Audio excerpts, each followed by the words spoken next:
Okay.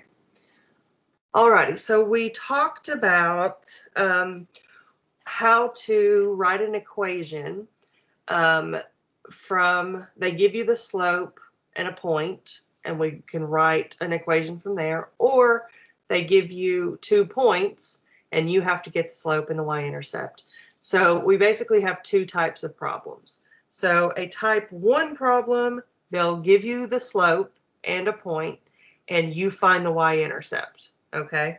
Or we have a type 2 problem where they just give you 2 ordered pairs or 2 points, and you have to find the y-intercept and the slope, okay? So basically, the type 2 problem is a type 1 problem with 1 extra step.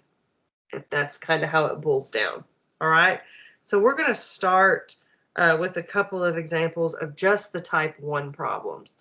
So if we're thinking about what a type 1 problem looks like, I think it's really important that we're able to identify what kind of problem we're talking about, okay? Because if we can say that, if we can look at these first 4 problems and say, oh, that's a type 1 problem, then that will help us to know where we need to look at in our notes again. And that's kind of a good practice just in general when you are, I don't know, when you're like putting together something, like if you get a lamp from Walmart or something and you're putting it together, maybe a lamp's not a good thing, maybe a desk or something, then you kind of need to know like what you're dealing with. You need to know what instruction manual to use so that you get the right, outcome. Okay. So that's why I decided to show which one is a type 1 versus a type 2.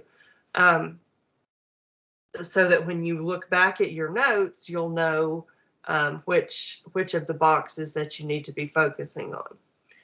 Okay, so we'll start with a type 1 here. So the type 1 problem is the easier version because we only have 2 things that we need to find. But before we actually start trying to find anything, let's just sort of generalize this whole page. So all of the problems on this page and the worksheet, okay, are on this topic. All of these problems are going to have the exact same answer, okay?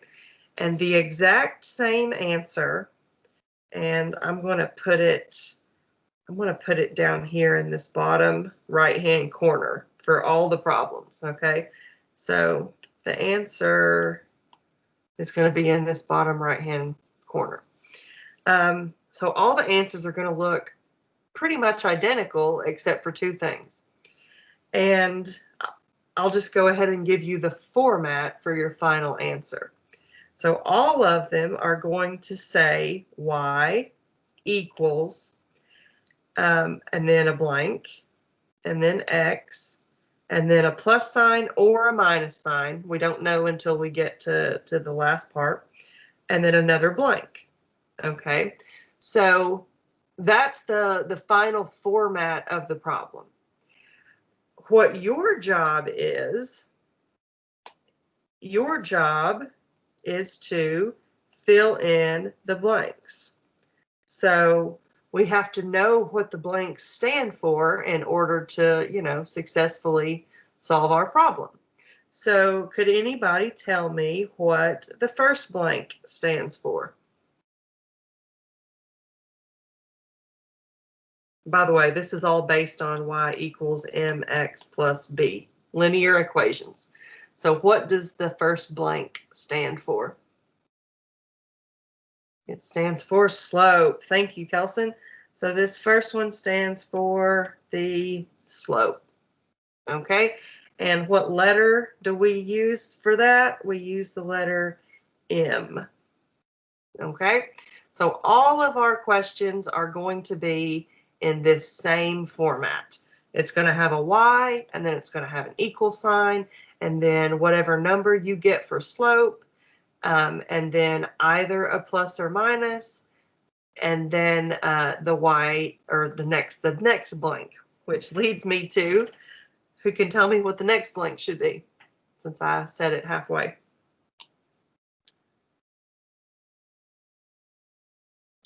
Good, thank you. The y-intercept, Cheyenne. So let me zoom in a little bit more. The y-intercept, I'm going to abbreviate. And what letter do we use for y-intercept? Anybody remember? B, good. Okay, so the final answer is always going to be in this format. We just need to be able to fill in the blanks. So a type 1 problem gives us one of the blanks. Which blank does it give us? The M or the B?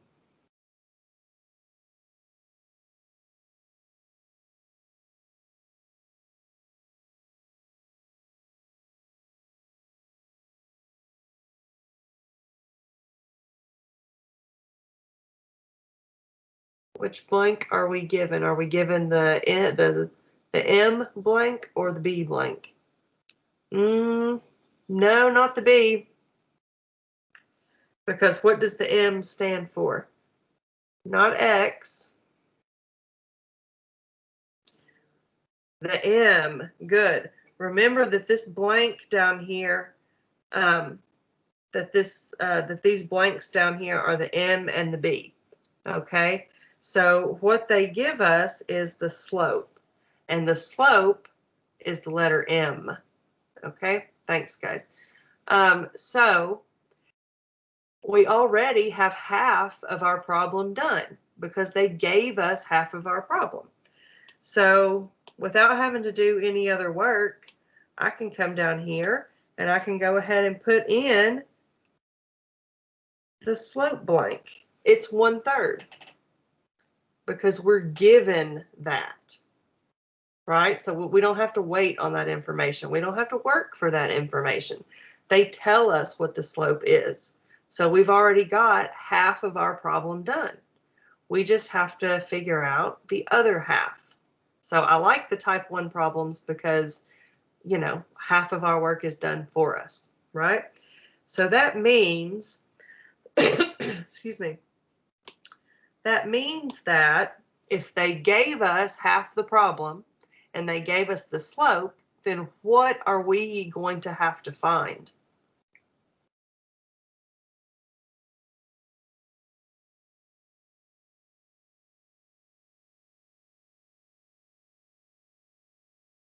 If they give us the slope, then what are we going to have to find?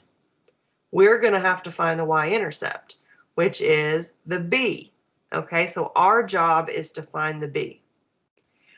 All right, well, how are we going to find the B? Well, if we go back and look up at our type 1 problem thing notes here, it says, consider a line that has a slope of 1/3. So we have a slope and it contains the point 4, 6. So they give us a slope and they give us a point.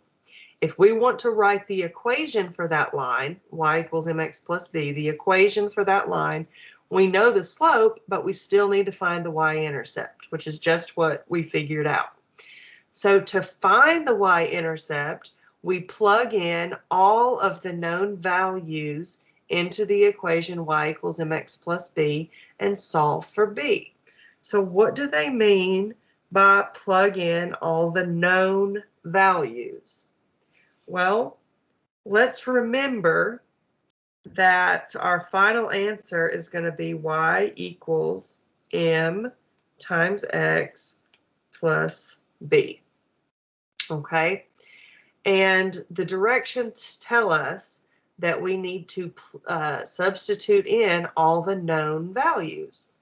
Well, something else that you need to remember is that anytime you have a point or an ordered pair, and by the way, this is an ordered pair.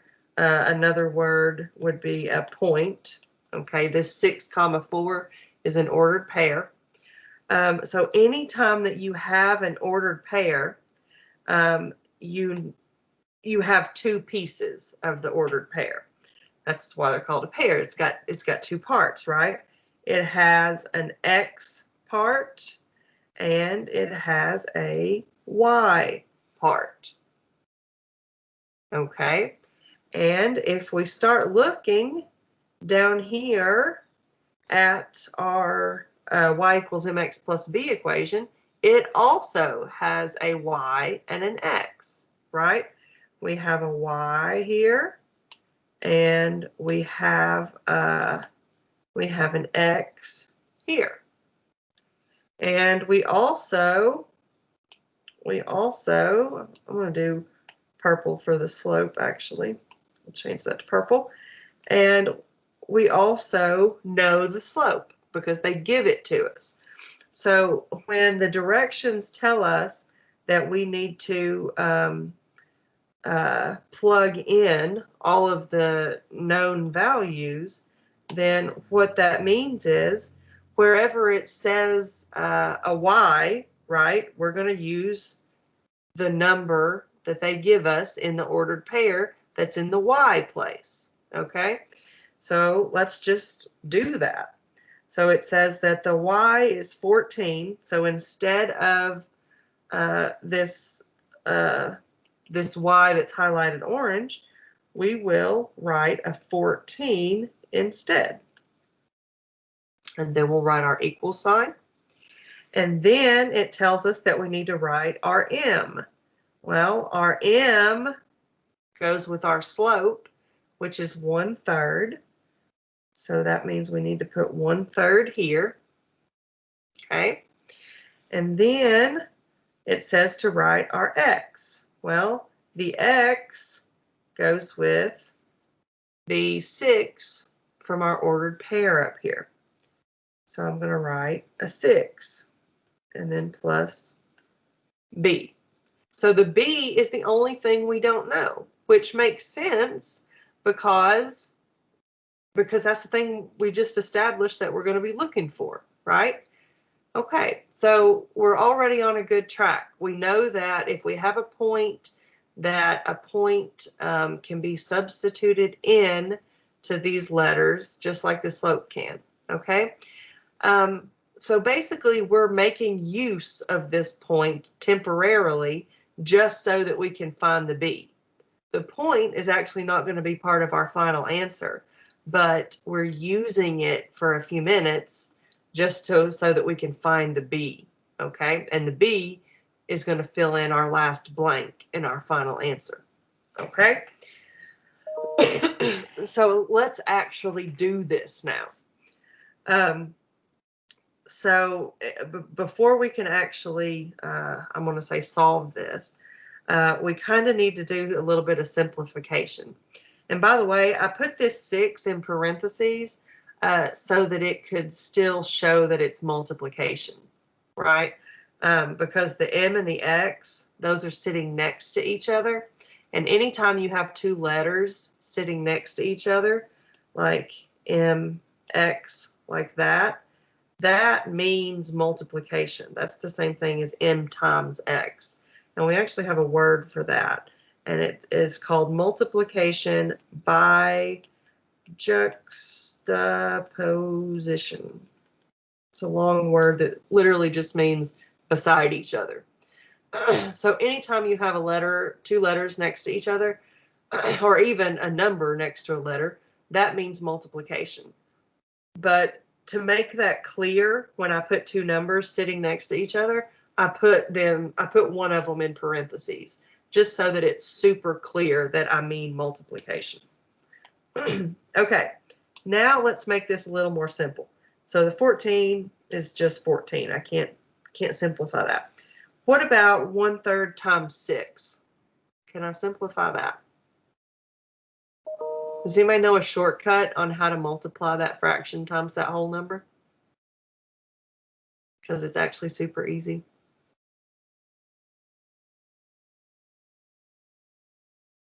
Anybody? Well, I will tell you this. Anytime you have a fraction and you want to multiply it by the whole number, all you need to do is take the numerators, okay, or the numerator, and multiply it by the whole number. So that would be 1 times 6, right? And that will stay 6. And then you divide by the denominator. So that would be 6 divided by 3. So 1/3 times 6 is the same thing as just saying 6 divided by 3. Okay, so what is 6 divided by 3? That's easy.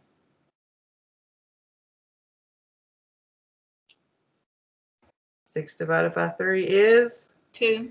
2, good. So now we got rid of that 1/3 times 6 and we made it 2. And the B over here, nothing can happen to him, so he's just going to come along for the ride. Okay, now what we have is what is called a one-step equation. Now, you should have seen this in 6th and 7th grade, but given that, you know, the virus and stuff this year, I don't know how much practice you've had with solving equations. So since I don't know how much practice you've had at doing this, I'm going to just sort of tell you the gist of it. We are actually going to talk about this soon, and we're going to solve more complex equations than this. But when I say solve, solve just means to get number equals letter. Okay, so for example, number equals B in our case. Okay, I will know if it is solved if I end up with numbers on one side and B on the other side and a letter on the other side. And by the way, you could also write it B equals a number. You can write it either direction. So right now, if we look here on both sides of the equal sign, and by the way, I don't know who started doing this, but folks like to split up that equal sign, I guess just to show that there's a left-hand side and a right-hand side. So you have a left-hand side and a right-hand side of the equal sign. And that equal sign is sort of like a balance. So anything that we do to the left side, we have to do to the right side so that it stays balanced. And when we do the actual module on this, I'll bring my balance and I'll show you how it actually works. But in the meantime, to solve this, we have a problem. We need B to be by himself on one side of the equal sign, right? And this 2 is in our way. The 2 needs to be over here with the 14 because that's the numbers side, right? So how are we going to take that 2 and move it over to the other side, which is the numbers side? Does anybody remember how to do that?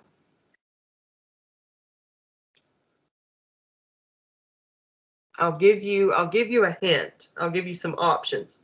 We're either going to use addition, subtraction, multiplication, or division. Subtract. Why do you think we should use subtraction?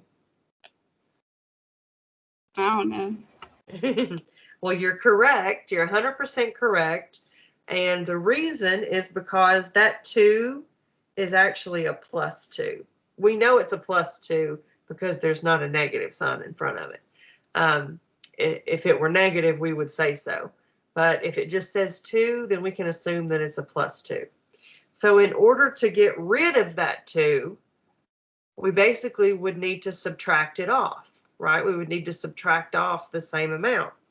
So let's subtract 2 from this side, and positive 2 minus 2 gets us back to 0, which is what we want. We want no numbers to be on the B side, and we just want numbers to be on the other side. But the thing about the equal sign is it's like a balance.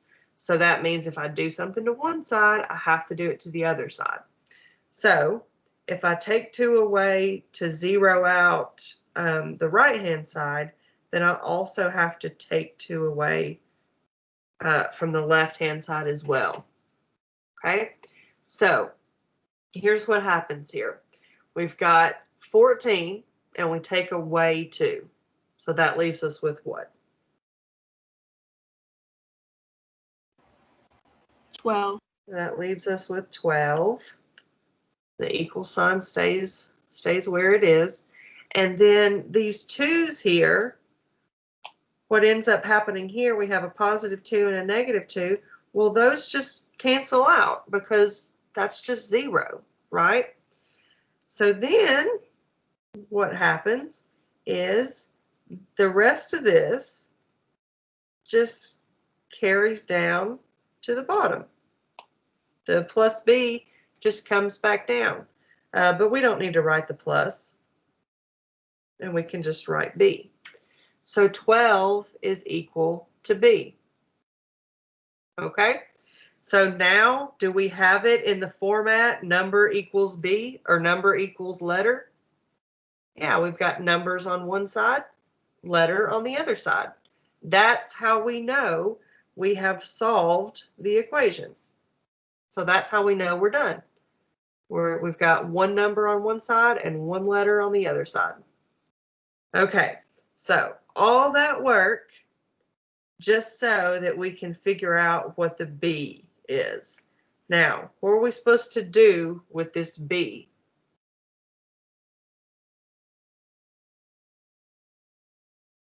What are we going to do with it?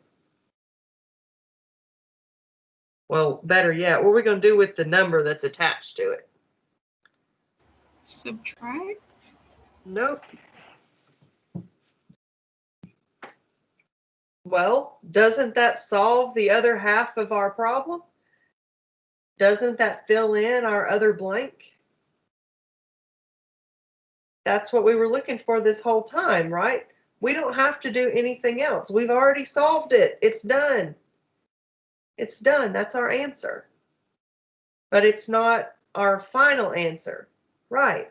We need to take this b and we need to put it over here because that was the last part of our equation that we didn't have.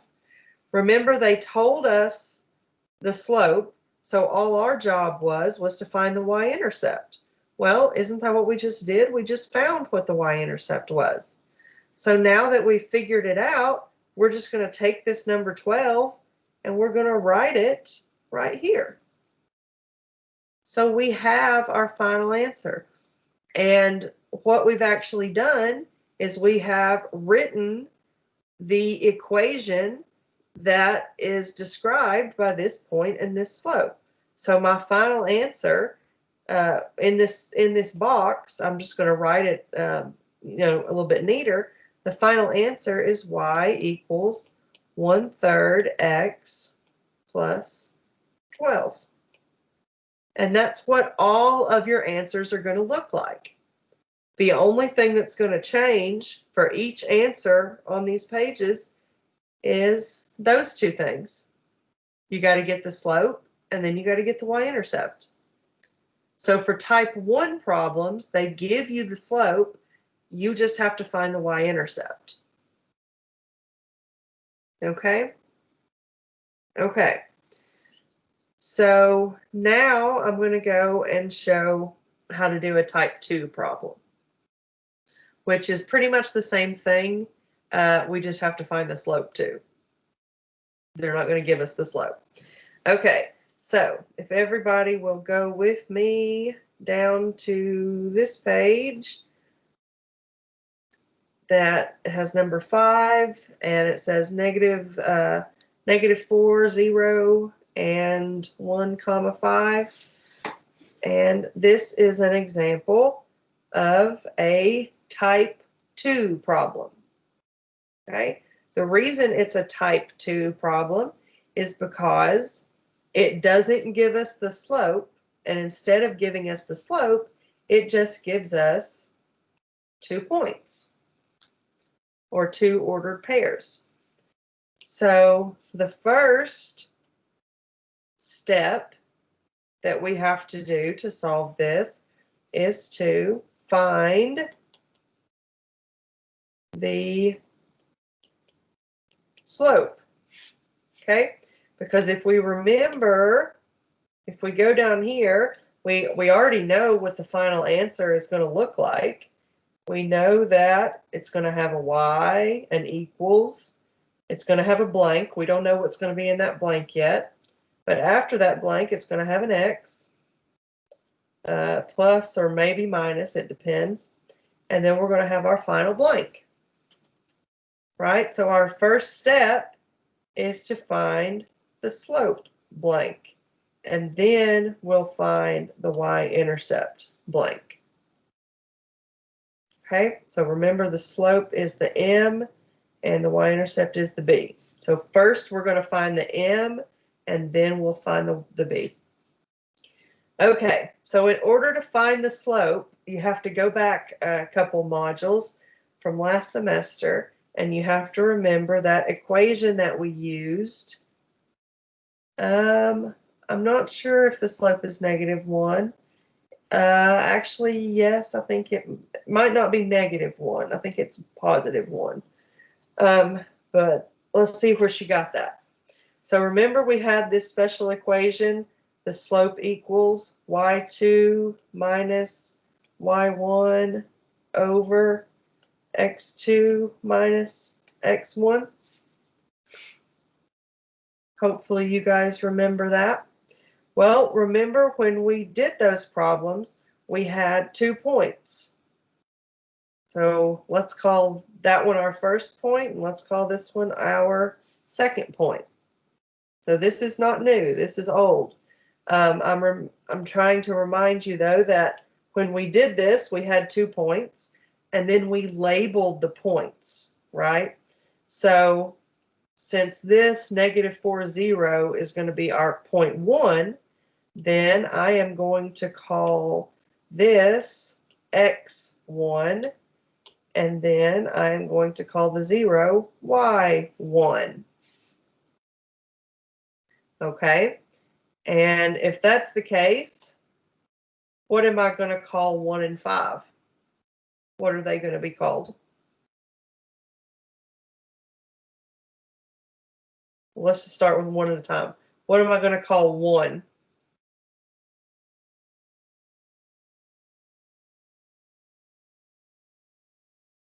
Yes, it's going to be the x, and it's going to be x2. Good.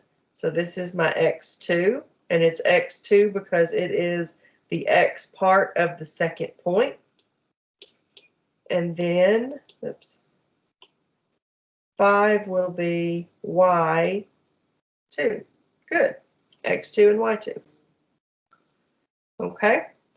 So once we have them labeled properly, all we have to do is come down to the slope equation and tell us and do what it tells us to do. So let's actually do that. I'm going to use my highlighter here in just a second. So let's start with the first thing. So the first thing tells us, I think I'll just use my boxes here. Okay, so the first thing tells us to get y2. Okay, well, let's get y2. What did we say y2 was going to be? Oh, y2 is 5. So I'm going to write 5. Good. And then it says that I need to grab this equal sign. So I got my y2. Now I'm going to get my, or not my equal sign, my subtraction sign. Okay, notice that that subtraction sign is part of the problem. You can't, it doesn't, it has nothing to do with what the sign of the number is. It's just a minus sign. It's part of the equation. It doesn't matter if y1 is positive or negative. That's still going to have a minus sign there. Okay, so then it tells us that we need to get y1.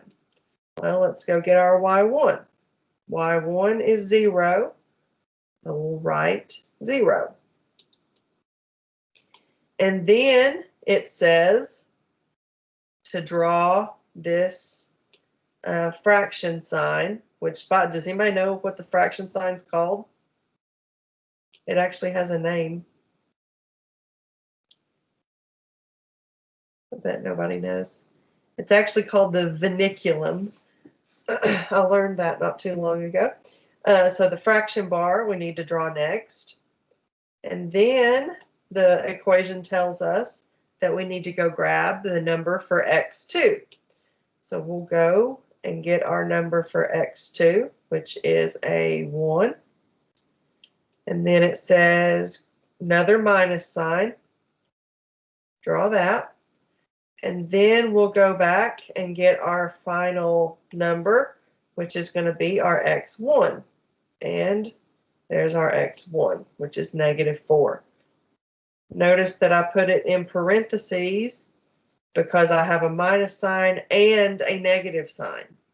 I put them in parentheses so that we could tell the difference.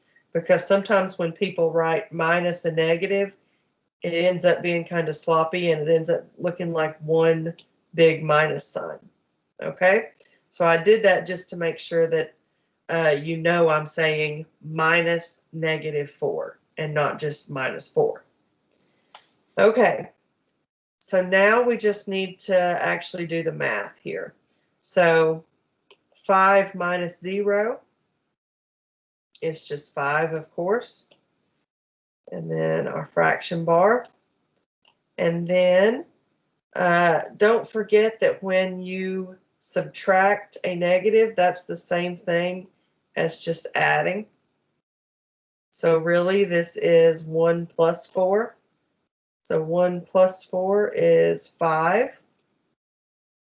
So that means that our final answer, 5 over 5, is what?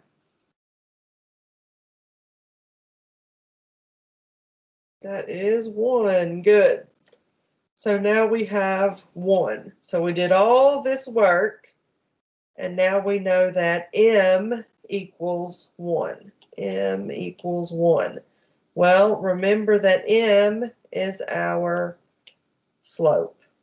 Okay? So down here in our final answer box, where am I going to put it? Next to the x or at the end?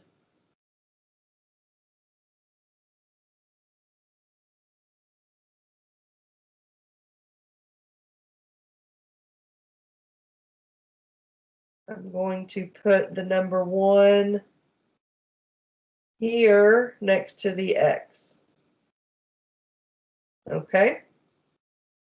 So that was the first step in a type 2 problem. All right, so now let's go on to the second step. And really, once you get the first step done in a type 1 problem or in a type 2 problem, it really just becomes a type 1 again because we found the slope, right? So now we just have to find the y-intercept. All right, so the second step is going to be choose a point. And all that means is choose one of the points that we started with. It does not matter which one of those two ordered pairs we choose. One is just as good as the other. I'm going to choose 1, 5 just because it has positive numbers and sometimes they're easier to deal with.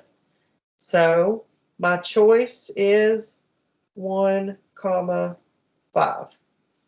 Now, other thing I need to remember is that anytime you have a point, you have an x part and you have a y part.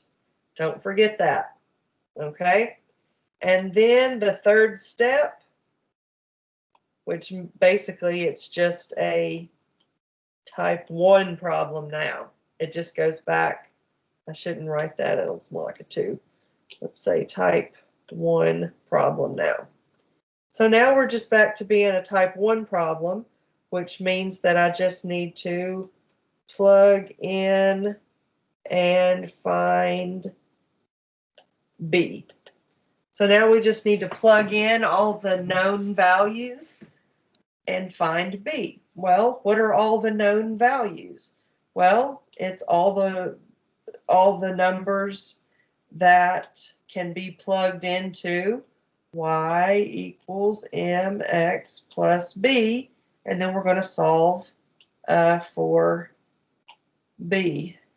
Let me erase this just real quick down here for us. Okay, give me some more room. All right, so let's actually start doing that substitution now. All right, so we are going to start with, not the x, oops. We're going to start with the y, because it says to get y right here.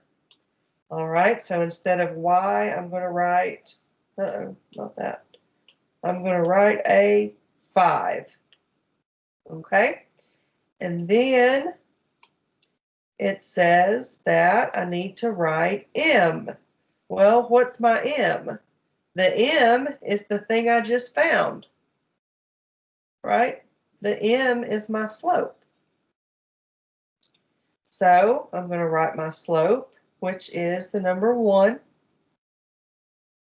And then I am, let's see, what color have I not used? And then I have to get the next one, which is the x. So I'll come over here and get my x, and my x is also 1. So I'm going to put it in parentheses just so that we know that this number is not 11. It's 1 times 1. And then remember, it's the b that we're supposed to be finding. So that's just going to come down. So plus b. That's supposed to be an arrow, by the way. All right, so that's the thing that we're supposed to be finding. So now we just solve this one-step equation just like we did before. So let's simplify it. 5 is equal to 1 times 1, which is 1 all day long, and then plus b. Okay, so now remember, the final goal is to have b equals a number, or a number equals b, either way. Okay, so right now, this ugly, I know you highlight. Well, right now, that 1 is in our way, and we need to get him to the numbers side. So I'm going to change my color, and I'm going to, first of all, show each side of my equal sign, and I'm going to subtract off 1 from each side, because I need to take this 1 off of the letters side and move it over to the numbers side. Okay, so on my left-hand side, I have 5 minus 1, which gives me 4, is equal to, and then 1 minus 1 is, of course, 0. That's going to cancel out, as it should. And then the b just needs to come down. So we finally have that b is equal to 4. b equals 4. So we have the final piece of our puzzle over here, which is 4. And by the way, it is a positive 4, so that tells us that that minus sign can go away. And so our final answer is just y equals 1x plus 4. Okay? Whew, that took longer than I thought. But at least we got some good notes. So I recorded all that, and I am going to, I'll probably end up filling out the rest of this just so that everybody can, look at it and see if they are doing the right thing. And yeah, so what I think I want you guys to do is on Kami, if you guys could just maybe do 1 and number 8. Okay, don't worry about doing those two. If you on Kami could just do those 2 problems, because I know it's annoying to try to do math on Kami like that. So when you can, well, I'd like those done by tomorrow in class time. So when we start class tomorrow, I want you to have those 2 problems done, 1 and 8. Okay, so that's a type 1 type 1 problem and 1 type 2 problem. And then whenever you feel comfortable, you can go ahead and work on the IXLs and that Edulastic. Okay, does anybody have any questions before I let you guys go?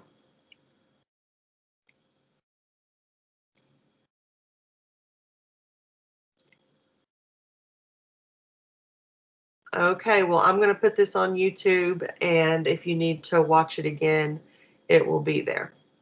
Okay, all right, I'll see you guys tomorrow. Bye.